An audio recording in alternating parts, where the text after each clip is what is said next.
I don't know how to tell y'all that. As far as her and wifey breaking up, I think it's hilarious. Not that they broke up, but what's hilarious is that when we got off the phone call and got off live, me and Lexus were sitting and talking, and she said something about, she said, I bet they break up soon. I don't know, like, what came over her to talk about it, but she was right, and they broke up not too long after that. In the YouTube algorithm, the people are represented by 3 separate yet equally important groups: the one that creates, the one that views, and the one that just can't help but react. Under Title 17, I am a member of an elite squad, also known as the Special Viewers Unit. These are the stories.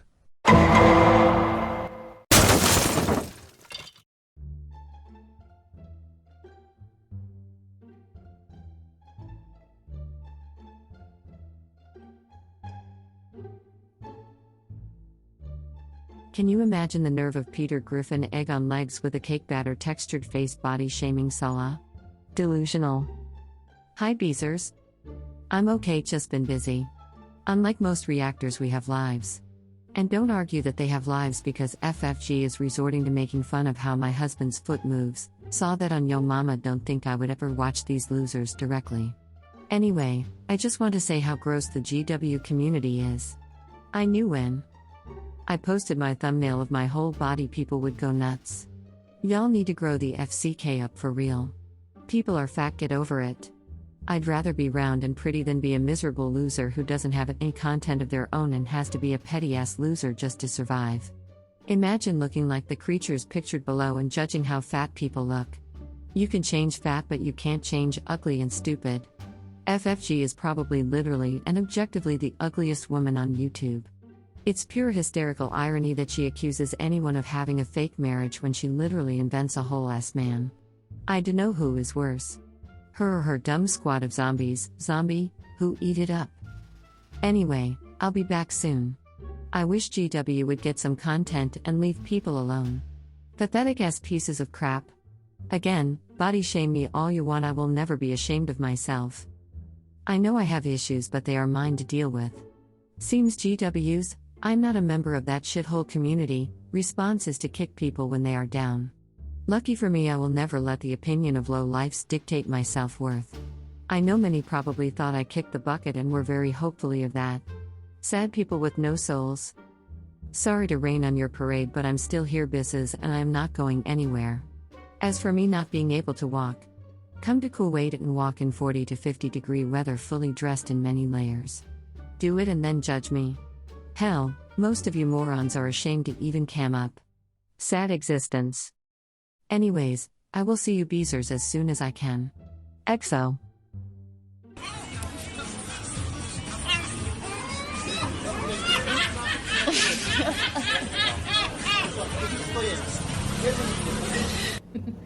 Say, hey guys! Hi.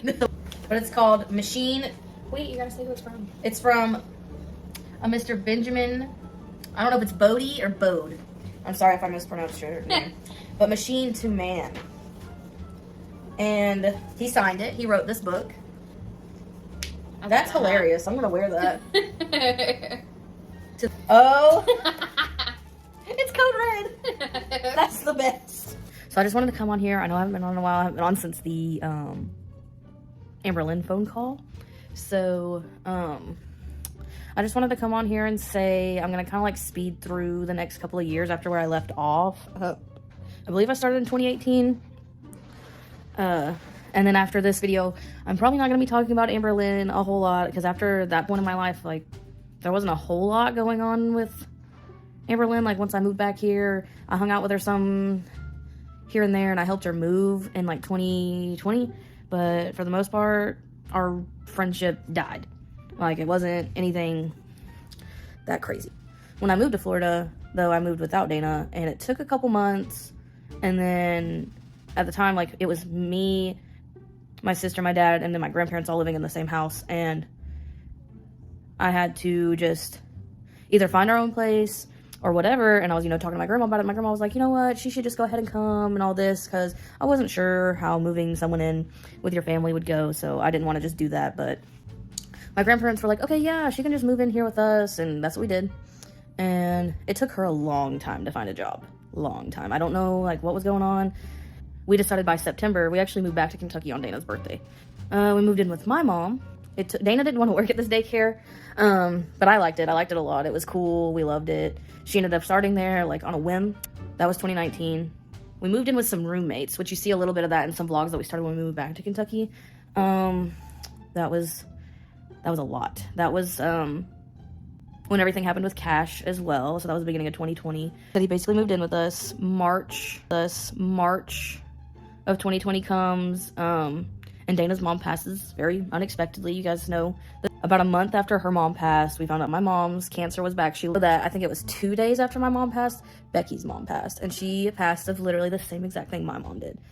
Well, we had started back work right after. It was like a week after we came back from Myrtle Beach. So when my mom passed, work was going on. So that sucked. I took like a week off work right before my mom had passed. We had helped Amberlynn and Becky move to Lexington. Probably like we didn't hang out with them for a while after they moved in there. Like maybe we hung out some. I just don't remember a whole lot of it. Like I was just so in my head after I lost my mom. It's hard to remember a whole lot. At this point in time, I had met my best friend. That is my best friend now. Her name is JC. And JC also surprised me with a birthday cake for my mom, because my mom's birthday is New Year's Eve, and it was like one of the sweetest things someone had ever done for me, especially because that was the first birthday without my mom. The day after that, so January 1st of 2021, Dana and I went to another New Year's Eve party, and she got very, very drunk. She was very, very drunk at JC's as well, but this time she just, I don't know, she just got super, super drunk, like to the point where we literally had to carry her to my car. Not gonna get too into that, but when we got home, she needed to throw up because she was very drunk. And at this point in time, her nephew had been living with us for a while. He had been living with us since right before my mom passed, like well, it was when the pandemic started. It's really when he moved in with us. He had like a bedroom, everything, so he was with us. Not the best, but he really literally never wanted to go anywhere except be with us, and I was sober. So I drove us home. He was not in any danger. It was fine. But when she got home, we got her up the steps, and she needed to throw up. Let her throw up, and me and him were just letting her do her thing. She doesn't like people to watch her throw up, and she starts just yelling at me, saying that she doesn't love me. This is probably gonna get some backlash from her on me, but this is what happened to me, so I'm gonna tell my side of it. I feel like I've gotten through a lot of this stuff in like 15 minutes, so. But she started yelling at me, basically that she didn't love me anymore, and that she hadn't for a little while, and that she was cheating on me with a man. And I wasn't sure what to do. I wasn't sure what to say because she was very drunk. She was throwing up. I told Cole, her nephew, my nephew still, I said, you just need to go in your room and you need to just let me take care of this. You know, don't worry, because he worries about everything. So she finally stops throwing up and literally just passes out in bed while I'm over here not knowing what to think, crying, thinking that at that point in time, almost 4 years of a relationship was flushing down the toilet, basically. Like, it would have been 4 years in that February. So I was like, do I have to move back here? Like, what's going to happen? Like, what am I going to do about Cole? Because he was living with us. I was like freaking out, you know. I was like, what's going to happen? And she was just passed out. And I didn't sleep. It was already very late, and I didn't sleep. And I woke her up probably about 6 o'clock in the morning. I woke her up and asked her about what she said. And I want to say she said she didn't remember what she said, but I told her what she said, and she admitted to everything. And I wasn't sure what was going to happen. We talked about a lot of stuff, tried to get a lot of stuff out.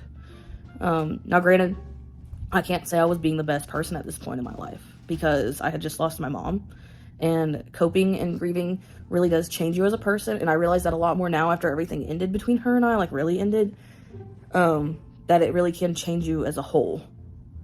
So, I wish I would have known that then and saved myself a lot of troubles, but, her and I just spent the whole day kind of like talking here and there, tried to be better about stuff. I think we got a stimulus around this time, and so I had Cole go stay with his mom, and her and I went away for a weekend in Knoxville, Tennessee, and really just tried to like reconnect and try to find like those people we were before so much heartbreak affected us, kind of. And I think that did work for a little while. That was, like I said, the 1st of January. So, I want to say May, maybe it was the beginning of June, into May, she cheated on me again. This time, she wasn't drunk admitting to it. She wasn't anything. We were just, I don't know if we were arguing, if we were just talking. I don't really remember, like, what made her say it, but she admitted to it. And then patched stuff up again. I don't know. Like I said, I wish I had known what I know now. Save myself a little heartache. A little while goes by. I think things are feeling pretty normal. Then, it was the beginning of December, the guy that Dana left me for, his baby mama, that I'm pretty sure he was still with at this point in time, messaged me on Facebook. I had no idea who this person was. She messaged me and said that they had been talking some other things that I'm not going to mention on YouTube because you guys can use your imagination. When I asked her about it, she told me yeah. I want to say that happened in November, and then about a month later, it happened again. Only the first time I asked her about it and took her word for it, you know, she was like, she admitted to it. And I went to my best friend's house. It was whatever. And then in the beginning of December, when that girl had messaged me again and said it was still going on, I didn't give her a chance to explain herself. I just left. That's when I really thought things were over. I didn't see a point. This was going to be like the third, fourth time that this stuff was going on. So I was like, this doesn't need to continue. Clearly, she's not going to stop. You know, I'm not what makes her happy. And so I left and I stayed with my best friend. Then I don't know why I went back there. I know that I had called my dad, I had called my stepmom, I had called everybody, you know, just was like, I'm going to probably be coming home because this is what's been going on. Nobody knew about the previous times except for JC and Kat. I'm sorry, I have the hiccups. I ended up going back over there for something.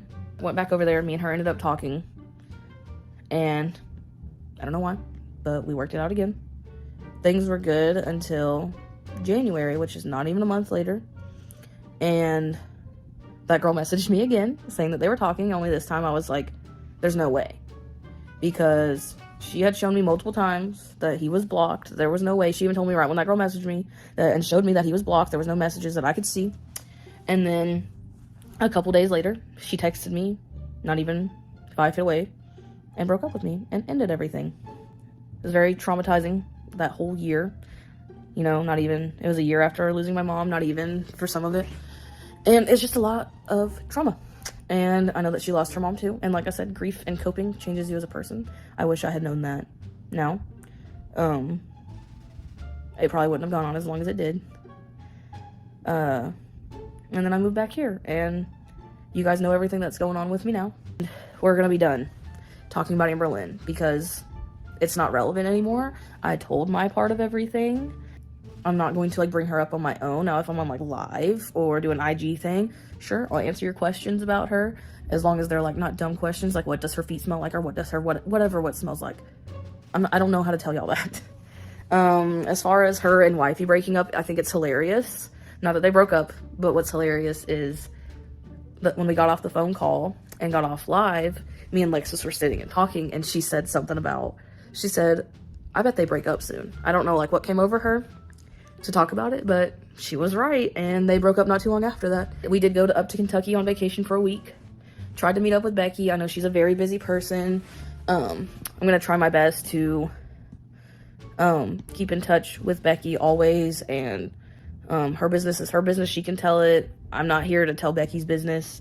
But I did message her last night after I saw that she had posted on her community tab, and I just hope things get better for her. And just try to be there for her 100%. And whenever she's ready to do her live and all that, I mean, I don't even care if we did it on her. We don't even have to do it on my channel. So we can do it on hers. Let her get her money. You know, because we all know that she could make bank. And I think she really could do some damage if she would just do it. Not saying that Amber Lynn should be damaged. I'm not like a terrible person, quote unquote Amber Lynn. I'm just saying that Becky's voice deserves to be heard because I know that what I went through was a lot. I can't imagine what Becky went through. So I hope that she finally comes out and speaks her truth. Whatever backlash she gets, there's so many people that will be in her corner. So I don't think she should be too scared of that.